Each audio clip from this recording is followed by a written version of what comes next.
Hare Krishna. So this video is going to be about how to find and clear misunderstood terms. We're going to use Neville as a guinea pig, and we're going to read from the example text, Teachings of the Vedas, that's given along with this course. And then I'll show you how to find, spot, and clear misunderstood terms.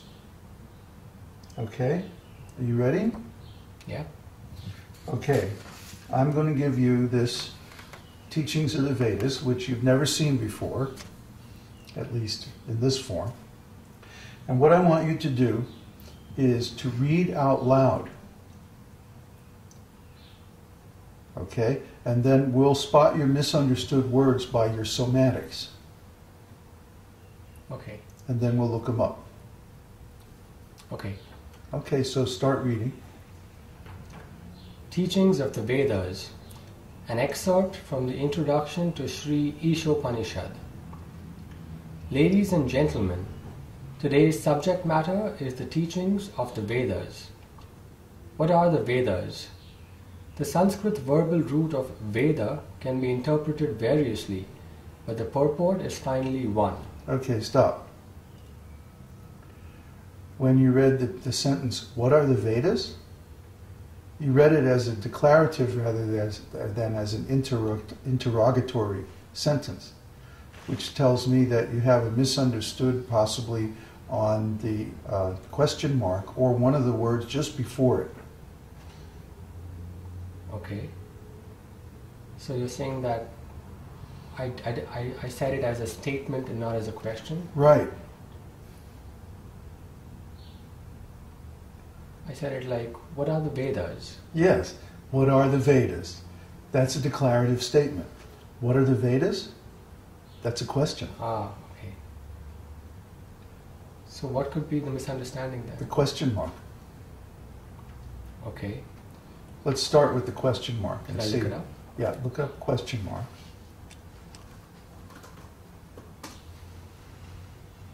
We're using dictionary.com as the lookup source.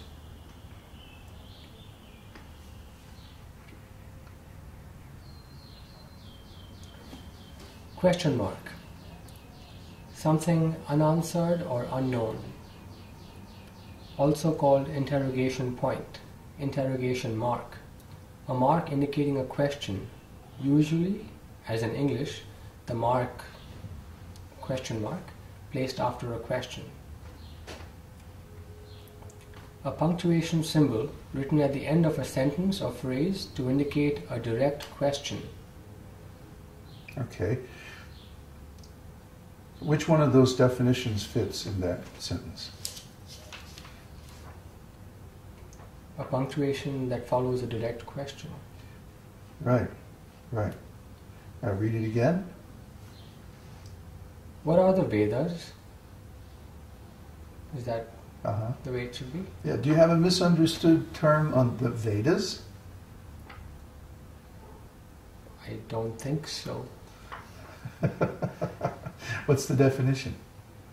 Vedas is the body of literature comprising the 4 Vedas compiled by the sage Vyasa, the Upanishads, the Smriti literatures, the Vedangas, like that. Mm-hmm. That whole body of literature and philosophy is called Sounds Vedas. like you're pretty clear on that. Okay, read it again and go on. What are the Vedas? The Sanskrit verbal root of Veda can be interpreted. Okay, you stumbled. And that same word, Veda, was there just before you stumbled. What about can? What's the definition of can in that sentence? Should I look it up? Or you want to know what my understanding of the definition is? Mm-hmm. Is possible. Or You better look it up.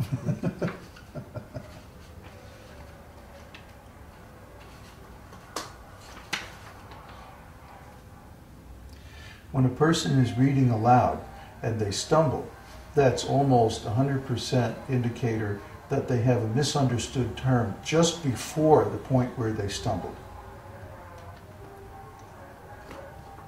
Can. to be able to, have the ability, power or skill to, as in she can solve the problem easily. To know how to, he can play chess. To have the power or means to, a dictator can impose his will on the people. To have the right or qualifications to, he can change whatever he wishes in the script. May, to have the permission to. Can I speak to you for a moment? To have the possibility. A coin can land on either side. Okay, what's that sentence again? The Sanskrit verbal root of Veda can be interpreted variously. Okay, so what is the meaning of can in that sentence?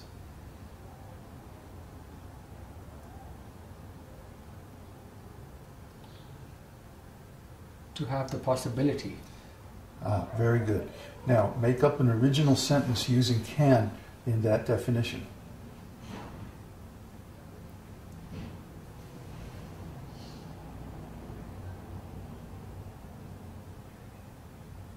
I can wear black or white tonight. Make up another one.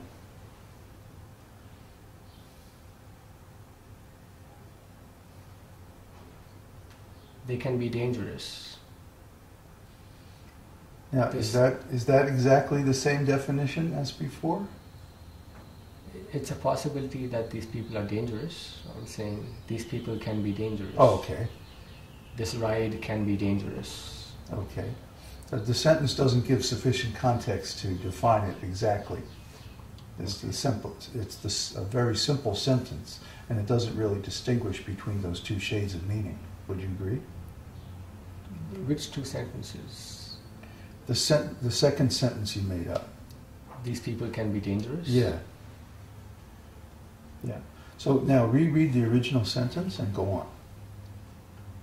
The Sanskrit verbal root of Veda can be interpreted variously, but the purport is finally one.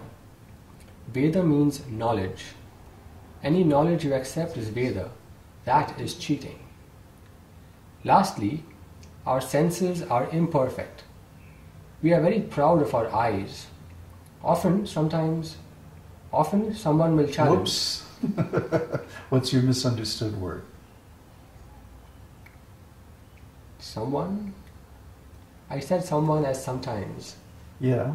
It's usually before you stumble. So it might be one of the small words just before that.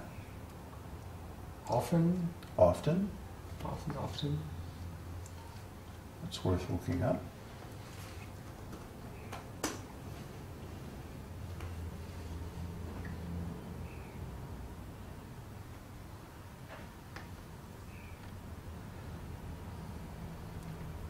Often or often, many times, frequently. He visits his parents as often as he can. In many cases.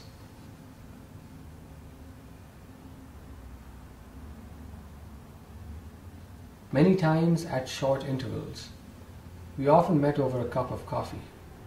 Frequently or in great quantities. I don't drink often. In many cases or instances. Okay, which of those definitions applies in that sentence? In many cases. Read it again, please. The sentence? Yeah. Often someone will challenge. Can you show me God? In many cases or frequently? Which one?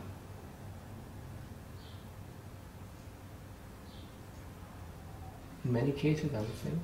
I would disagree.